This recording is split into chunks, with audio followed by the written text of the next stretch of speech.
Hi everyone, welcome to our channel Asha Jyothi videos. ఈ వీడియోలో టేస్టీగా ఉండే మోమోస్ ఎలా తయారు చేయాలో చూసేద్దామా. గిన్నెలో మైదా పిండిని తీసుకోండి. నేను ఒక పావు కేజీ మైదా పిండిని తీసుకున్నాను. అందులో కొంచెం ఆయిల్, కొంచెం సాల్ట్ వేసి, వాటర్ వేసి మంచిగా తడపండి. చపాతీ పిండి తడుపుకుంటాం కదా, అలా తడిపేసేయండి.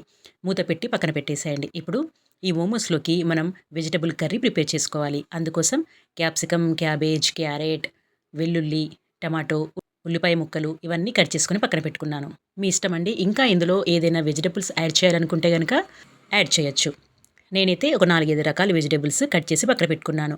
ఇప్పుడు ఈ కర్రీ తయారు చేయడానికి స్టవ్ ఆన్ చేసుకొని కొంచెం ఆయిల్ వేయండి. ఆయిల్ వేడైపోయిన తర్వాత మనం కట్ చేసుకున్న వెజిటబుల్ ముక్కలన్నీ ఒక్కొక్కటిగా ఇందులో వేయాలి. ఫస్ట్ నేను పచ్చిమిర్చి ముక్కలు, ఉల్లిపాయ ముక్కలు వేసి మీడియం ఫ్లేమ్లో బాగా కలుపుకుంటున్నాను.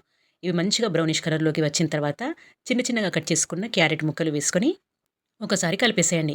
మనం వేసిన పచ్చిమిర్చి కానీ, ఉల్లిపాయ, క్యారెట్ ఇంకా ఏ వెజిటబుల్స్ యాడ్ చేసినా కానీ లో ఫ్లేమ్లో మంచిగా వేగే వరకు వేయించండి. ఇప్పుడు ఉల్లిపాయ ముక్కలు వేసాను కదా, ఆ తర్వాత క్యాప్సికమ్ ముక్కలు వేసాను. సన్నగా తురుముకున్న క్యాబేజీ ఇది కూడా ఇందులో వేసేసి ఒకసారి కలుపుకుంటున్నాను. 10 లేదా 15 నిమిషాలలో ఈ కర్రీ తయారవుతుంది. తగినంత సాల్ట్ వేసి మూత పెట్టేసి మధ్యలో మూత తీస్తూ కలపండి, తొందరగా మగ్గిపోతుంది. ఇప్పుడు ఇందులో తగినంత సాల్ట్ వేసేసి, అలాగే కొంచెం అల్లం పేస్ట్ వేసాను. అలాగే చిన్న కట్ చేసుకున్న వెల్లుల్లి ముక్కలు కూడా వేసేసి ఒకసారి కలిపేసుకొని మూత పెట్టేసేయండి. కొంచెం మిరియాల పొడి మీరు చేసుకునే క్వాంటిటీని బట్టి వేసుకోండి. అంతే, స్టవ్ ఆఫ్ చేసేయండి. ఇలా ఒక 10 లేదా 15 నిమిషాలలో మంచిగా ఉడికిపోతుంది. ఇప్పుడు ఇంతలోపు మోమోస్లోకి మనం టమాటో సాస్ ప్రిపేర్ చేసుకోవాలి. ఆ టమాటో సాస్ కోసం స్టవ్ ఆన్ చేసుకొని ఒక ప్యాన్ పెట్టేసుకోండి. అందులో కొన్ని వాటర్ వేసుకోండి. వాటర్ మంచిగా వేడైన తర్వాత 2 లేదా 3 టమాటోలు మీరు చేసుకునే క్వాంటిటీని బట్టి టమాటోలు ఉడికించుకోండి. టమాటోను కట్ చేసుకొని వేసుకోండి. అలాగే అందులో ఎండుమిర్చి, వెల్లుల్లి ఇవన్నీ వేసుకొని ఉడికించుకోండి. ఇలా ఉడికిన తర్వాత టమాటో పైన ఆ పీల్ మంచిగా చక్కగా తీయడానికి వీలుగా వస్తుంది. అలా ఉడికేంత వరకు మంచిగా ఉడికించుకోండి. ఆ తర్వాత చల్లారిపోయిన తర్వాత మిక్సీ పట్టుకోండి.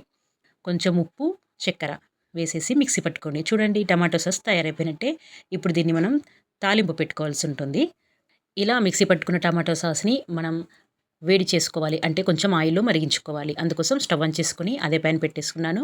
తగినంత ఆయిల్ వేయండి. ఆయిల్ మంచిగా వేడైపోయిన తర్వాత మిక్సీ పట్టుకున్న టమాటో పేస్ట్ని ఇందులో వేసేసి ఒక 5 నిమిషాల పాటు మంచిగా ఉడికించుకోండి. ఉడికిన తర్వాత స్టవ్ ఆఫ్ చేసుకోండి. అంతే. మీకు ఏదైనా సాల్ట్ కానీ, షుగర్ కానీ అవసరం అవుతుంది అనుకుంటే ఇంకాస్త వేసుకోండి. సరిపోతే పర్వాలేదు. మీ టేస్ట్ని బట్టి ఇందులో షుగర్ యాడ్ చేసుకోవచ్చు. ఓకేనా. ఇప్పుడు ఇది స్టవ్ ఆఫ్ చేసేసాను. మంచిగా ఉడికిపోయింది.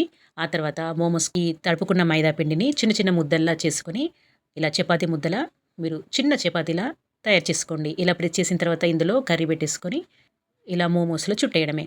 ఇలా చుట్టుకున్న ఈ మోమోస్ని ఇప్పుడు మనం ఆవిరి మీద ఉడికించుకోవాలి. అందుకోసం స్టవ్ ఆన్ చేసుకొని ఒక గిన్నె పెట్టుకోండి. ఆ గిన్నెలో వాటర్ వేసుకొని దానిపైన రంధ్రాల జల్లెడ ఉంటుంది కదా, ఆ గిన్నెను పెట్టేసుకొని అందులో తయారు చేసుకున్న మోమోస్ అన్నింటినీ ఈ ప్లేట్లో పెట్టేసి 10 నిమిషాల పాటు ఆవిరిపైన ఉడకబెట్టేయండి.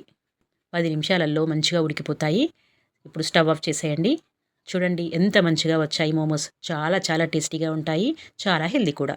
మనం ఆవిరిపైన ఉడకబెట్టుకుంటున్నాం కాబట్టి చాలా హెల్దీ. తప్పకుండా ఈ రెసిపీని ట్రై చేయండి. పిల్లలైతే చాలా ఇష్టంగా తినేస్తారు. మీరు బ్రేక్ఫాస్ట్గా తినేసేయచ్చు, డిన్నర్ టైంలో కూడా, స్నాక్ టైంలో ఎప్పుడైనా ప్రిపేర్ చేసుకుని తినచ్చు. చాలా టేస్టీగా ఉంటుంది. మనం ఇంతకుముందు తయారు చేసుకున్నాం కదా, ఆ టమాటో కెచప్తో ఈ మోమోస్ చాలా టేస్టీగా ఉంటాయి. తప్పకుండా ఈ రెసిపీని ట్రై చేయండి. టేస్ట్ ఎలా వచ్చిందో నాతో కామెంట్ బాక్స్లో షేర్ చేస్తారు కదా.